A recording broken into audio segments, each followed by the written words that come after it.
Imagine someone walking into a room, beaming, announcing they've just landed $17 trillion in new investment.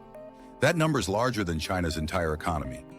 Yet that's exactly what Donald Trump told the world at the United Nations last month. He called the deals already paid, signed, and moving fast. Headlines blinked across every cable chyron. Markets wiggled, supporters cheered, and then nothing. No contracts, no press packets, no ticker tape parade of CEOs confirming it. Tonight, we follow the paper trail that should be there, speak to the people who should be smiling, and show you why insiders are leaking evidence that this whole story is a house of cards. Stick around, because by the end, you'll know exactly who benefits while the rest of us are left holding the bag. $17 trillion. Let that sink in. If you spent $1 million every hour, 24 hours a day, it would still take almost 2,000 years to burn through that cash. So when a politician claims he's personally locked down that amount in new commitments, you'd expect warehouses full of signed contracts, stadiums packed with celebrating executives, and markets ripping higher. Instead, we got a single slide, a few handshakes, and silence. Something just doesn't add up. The people who actually move money for a living are starting to whisper. Tonight, we turn those whispers into receipts. The claim. Let's replay the moment. Trump steps to the UN podium, looks straight into the camera, and says, quote, "We have already secured $17 trillion in foreign investment that will flow into American jobs and American factories." The audience applauds politely. Within minutes, the clip's viral on Truth Social, the figure bounces around Twitter, and supporters use it as proof the economy's roaring back. The only problem? Every independent tracker of global capital flows shows zero corresponding jump. No spike in foreign direct investment, no mysterious $17 trillion line item in Treasury data, nothing. It's the financial equivalent of your friend insisting he's dating a supermodel from Canada. Trust me, bro, she exists. The math. Let's do some napkin math. The Congressional Budget Office projects total U.S. GDP over the next 5 years at about $169 trillion. So Trump's number equals roughly 10% of everything America will produce. To put that in household terms, if your family makes $50,000 a year, this would be like claiming a side hustle worth $5,000 annually. Yet your bank balance never changes. Analysts at the Peterson Institute looked at the sectors Trump cited, chip plants, car factories, energy projects, and found realistic foreign commitments for 2025 to 2026 hover around $230 billion. That's real money, but it's barely 1% of the headline figure. The other 99% appears to be vaporware. The sources. Where did the number come from? The White House press office released a one-page fact sheet listing 0 named companies, 0 signed MOUs, and $0 amounts. It simply aggregates every vague pledge of expansion interest collected by embassy cables over the past year. In other words, they scooped up cocktail napkin promises and crowned them investment. Compare that to 2017, when SoftBank's Masayoshi Son stood next to Trump in the Trump Tower lobby and waved a real piece of paper showing $50 billion. Love it or hate it, at least there was a document. This time, we can't even get a PDF tariff smokescreen. While the phantom $17 trillion steals the spotlight, real money's flying out the door the other way.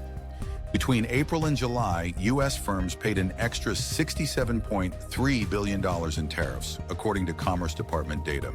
Trump's newest 200% tariff threat on foreign pharmaceuticals means every insulin pen, inhaler, and cancer drug will cost more. American businesses are effectively subsidizing the headline. It's classic misdirection. Shout about incoming billions so nobody notices the outgoing billions. Meanwhile, the uncertainties spooking equity markets. Goldman Sachs just raised its 12-month recession probability to 54%, citing trade policy as the top risk. The leaks. Over the past week, 3 separate officials from the National Economic Council have reached out to independent journalists. One provided a slide deck labeled "For Discussion Only" that breaks down how the administration's counting hopeful future commitments. The smallest line item is $1.2 trillion labeled Middle East hypothetical. No, that's not a typo. Another source forwarded an email chain in which a major CEO refuses to attend the planned signing ceremony because, quote, "We haven't made a final investment decision." The ceremony went ahead anyway, with an empty chair. When staffers asked if they should cancel, the response from the communications director was, quote, "Optics matter more than signatures right now." Read that again. Optics over signatures. Who wins? So if the money isn't real, who profits from pretending it is? Start with campaign fundraising. In the 72 hours after the UN speech, the Trump Save America PAC sent out 9 separate donation emails highlighting the $17 trillion win. Small dollar contributions spiked 38%. Second, the narrative props up Trump-friendly media outlets that can run chyrons of economic victory, drowning out inflation headlines. Third, it pressures the Federal Reserve to sound more dovish, boosting the very stock portfolios owned by the donors who will fund future rallies.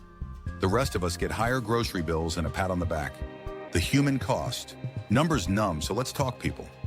In Ohio, a mid-sized auto parts supplier planned a $40 million expansion, but put it on ice after steel tariffs jumped. The owner told me, "If I don't know my cost of goods, I can't sign a lease, let alone hire 200 workers."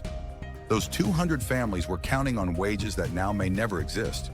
Multiply that hesitation across 10,000 companies, and you see why small business confidence just posted its steepest drop since 2020.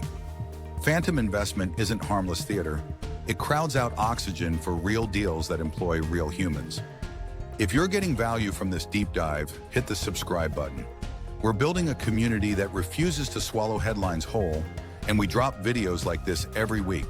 Subscribing is free, and it tells the algorithm that evidence-based finance deserves more eyeballs than clickbait hype.